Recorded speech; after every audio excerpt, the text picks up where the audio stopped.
اس لیے سنت سمجھ کر ان دعاؤں کو نہیں پڑھنا چاہیے، لیکن ویسے ہی پڑھنا یہ بہت اچھی بات ہے۔ خود حضور صلی اللہ علیہ وسلم سے دوسرے مواقع پر ان دعاؤں کو پڑھنا ثابت ہے۔ الحمدللہ والصلاة والسلام علی من لا نبی بعد، اما بعد۔ محترم سامعین، حضرت نافع بن عبد الحارث رضی اللہ تعالی عنہ روایت کرتے ہیں کہ نبی کریم صلی اللہ علیہ وسلم نے ارشاد فرمایا، مسلمان کی خوش نصیبی میں 3 چیزیں خاص اہمیت رکھتی ہیں، یعنی یہ 3 چیزیں مسلمان کی خوش نصیبی کا حصہ ہے۔ پہلی چیز عمدہ مکان، دوسری چیز عمدہ پڑوسی، تیسری چیز عمدہ سواری۔ یہ 3 چیزیں مسلمان کی خوش نصیبی کا حصہ ہیں۔ گویا کہ اگر کسی انسان کو یہ 3 چیزیں میسر آ جائیں تو یہ دنیا کی نعمتوں میں بہت عظیم نعمت ہے۔ پہلی چیز عمدہ گھر، کشادہ گھر۔ حضور صلی اللہ علیہ وسلم نے گھر کے سلسلے میں جس چیز کی تعریف فرمائی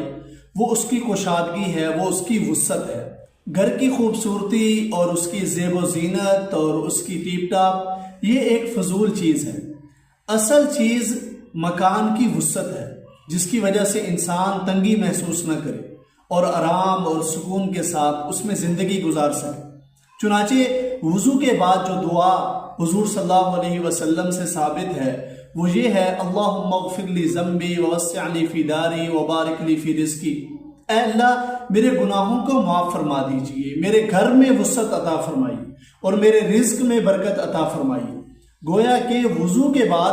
آپ صلی اللہ علیہ وسلم 3 چیزیں مانگا کرتے تھے، ان میں سے ایک گناہوں کی معافی ہے،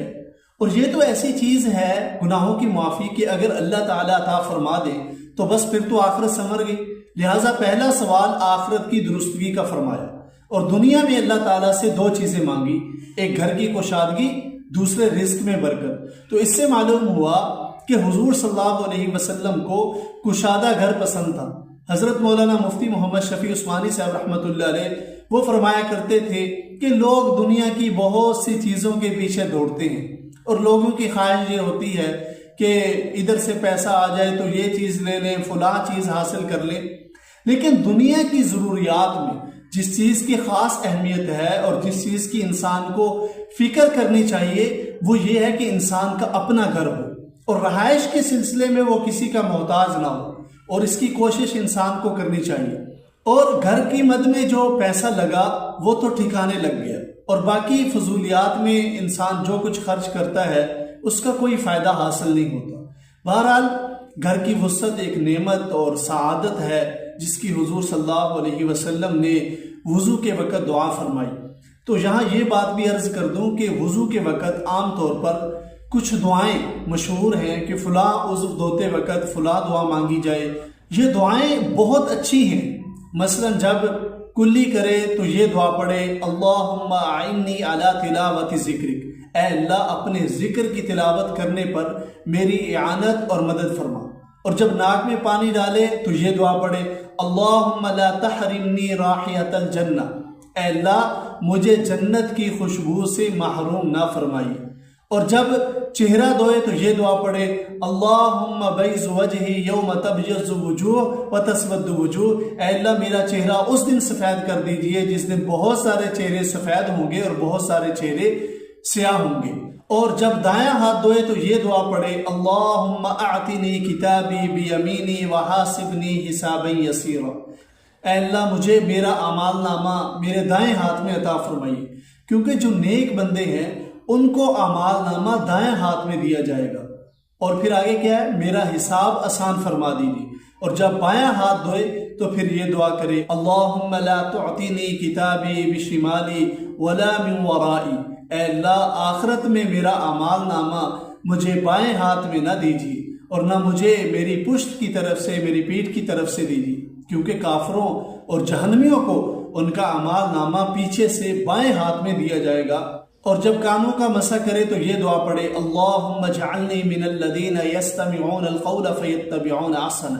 اے اللہ مجھے ان لوگوں میں سے کیجئے جو سنی ہوئی باتوں میں سے اچھی باتوں کی پیروی کرتے ہیں، اطاعت کرتے ہیں۔ اور جب گردن کا مسح کرے تو یہ دعا پڑھا کرے، اللہم غشنی برحمتک، اے اللہ آپ مجھے اپنی رحمت میں ڈھانپ لیجئے اور جب دایاں پاؤں دھوئے تو یہ دعا پڑھے اللہم ثبت قدمی علی الصراط یوم تزل فیہ الاقدام، اے اللہ میرے قدم پل صراط پر ثابت رکھیے اس دن جس دن بہت سے قدم ڈگمگا جائیں گے۔ اور جب بایاں پاؤں دھوئے تو یہ دعا پڑھے اللہم اجعلنی سعیا مشکورا وذنبا مغفورا وتجارتا لن تبور، اے اللہ میرے عمل کو قبول فرما لیجئے، میری مغفرت فرمائیے اور میری تجارت کو نفع بخش بنا دیجئے۔ یہ بہت اچھی دعائیں ہیں، یہ دعائیں بزرگوں نے وضو کرتے وقت پڑھنے کے لیے بتائی ہیں اور بڑی اچھی دعائیں ہیں۔ اگر اللہ تعالیٰ ان دعاؤں کو ہمارے حق میں قبول فرمائے تو ہمارا بیڑا پار ہو جائے، لیکن ان مواقع پر حضور صلی اللہ علیہ وسلم کا ان دعاؤں کو پڑھنا یا پڑھنے کے لیے کہنا یہ ثابت نہیں، لہٰذا یہ وضو میں دعا پڑھنا اس اعتبار سے سنت نہیں ہے کہ حضور صلی اللہ علیہ وسلم نے ہاتھ دھوتے وقت یہ دعا پڑھی، چہرہ دھوتے وقت یہ دعا پڑھی وغیرہ وغیرہ، اس لیے سنت سمجھ کر ان دعاؤں کو نہیں پڑھنا چاہیے، لیکن ویسے ہی پڑھنا یہ بہت اچھی بات ہے۔ خود حضور صلی اللہ علیہ وسلم سے دوسرے مواقع پر ان دعاؤں کو پڑھنا ثابت ہے، بڑی اچھی دعائیں ہیں، ان کو ضرور پڑھیں، لیکن سنت سمجھ کر نہیں پڑھنا چاہیے۔ لیکن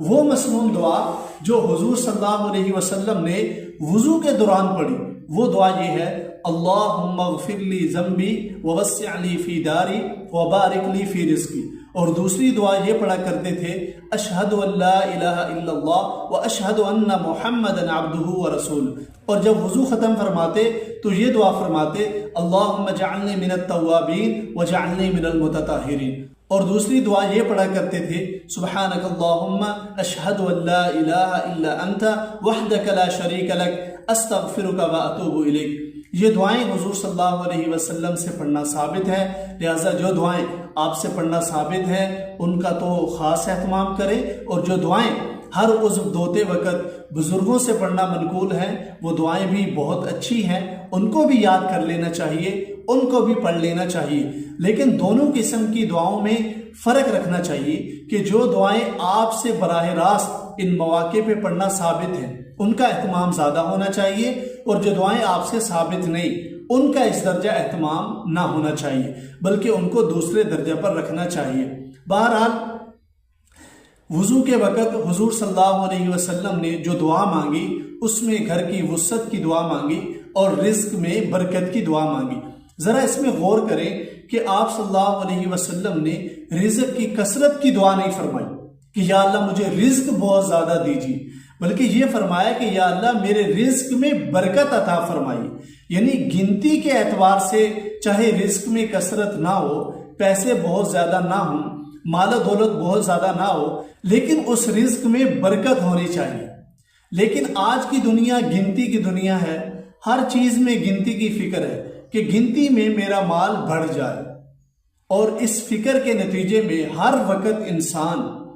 اپنے پیسے گنتا رہتا ہے کہ میرے پاس کتنے پیسے ہوں گے۔ اس کے بارے میں قرآن کریم میں اللہ تعالیٰ نے فرمایا ہے الذی جمع مالا وعدد یحسب ان مالہ اخلد، یعنی یہ وہ شخص ہے جو مال جمع کرتا ہے اور ہر وقت گنتا رہتا ہے کہ کتنے ہوئے، اور خوش ہو رہا ہے کہ 1000 کے لاکھ ہو گئے، لاکھ کے کروڑ ہو گئے، لیکن اس کو یہ معلوم نہیں کہ اس کی گنتی کے ذریعے راحت حاصل نہیں ہو سکتی۔ پیسہ بذات خود راحت کی چیز نہیں، بذات خود انسان کو آرام نہیں پہنچا سکتا۔ اگر انسان کے پاس پیسہ ہو لیکن اس میں اللہ تعالیٰ کی طرف سے برکت نہ ہو تو وہ پیسہ راحت کا سبب بننے کی بجائے الٹا عذاب کا سبب بن جاتا ہے۔